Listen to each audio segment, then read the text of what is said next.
Qusarın Gündüz Qala kəndinin sakinini sel aparıb.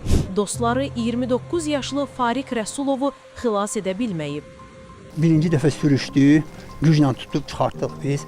İkinci dəfə sürüşdü, çatdıra bilmədik. O daşdı, çayın qırağı daşdı, torpaqla bir yerdə getdi. Qaçdıq, bütün kənd dalınca qaçdı, tuta bilmədik də. Axırı da belə oldu.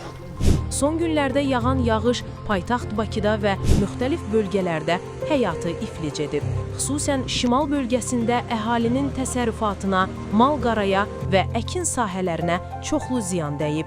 Evlər, tövlələr, yol və körpülər, eləcə də transformator, elektrik xətləri selin qarşısında dura bilməyib. Fəlakət bölgələrinə köməyə gələn iş maşınları da selə düşüb. Fövqəladə Hallar Nazirliyi bir sıra ərazilərdə insanları təhlükəsiz yerə təxliyə edib. Sosial şəbəkələrdə yayılan videolarda hələ də bəzi bölgələrdə vətəndaşların köməksiz qaldığı ifadə edilir.